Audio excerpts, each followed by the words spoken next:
Binahan na naman ang ilang bahagi ng Metro Manila dahil sa malakas na ulan na dulot ng hanging habagat.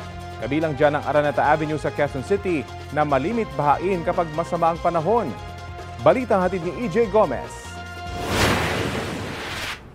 Malakas ang naranasang ulan sa Quezon City kagabi.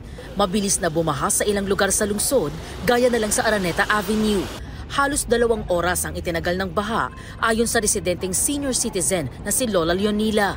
Napuyat daw sila sa pagbabantay kung aabutin muli ng baha ang kanilang bahay. Nangamba kami, nag-akit na kami ng mga gamit kasi baka pumasok sa patok namin. Buti kamo, tumigil ang ulan. May second floor naman kami.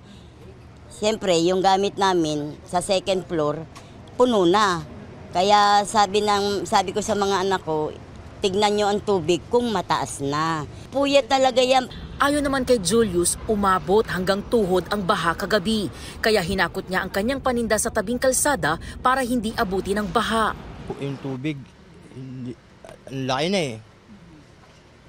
Nagkanya-kanya na kami, hakot dyan. Tapos pinasok namin sa loob. Tapos itong lamesa, dinala namin dun. Inangat ito. Perwisyo talaga kasi, gaya niyan, imbis na nakapagtindaan ng maayos, matitigil kayo. Nakakatakot yung pagka malipto ka. Pagka hindi naagapan, diretso ka patay. Panaka-naka na lang ang ulan sa Quezon City kaninang madaling araw. Ang mga basura sa Maria Clara Street naglitawan. Abala naman ang street sweeper na si Rosalina sa paglilinis. Napakaraming basura.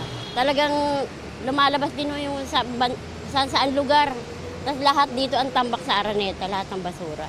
Kaya kami mga sweeper, hirap din po kami. Ilang bahagi ng Araneta Avenue ang may hukay dahil sa ongoing roadworks. Pangamba ng mga residente, makadadagdag ito sa mas mabilis na pagbaha sa kanilang lugar.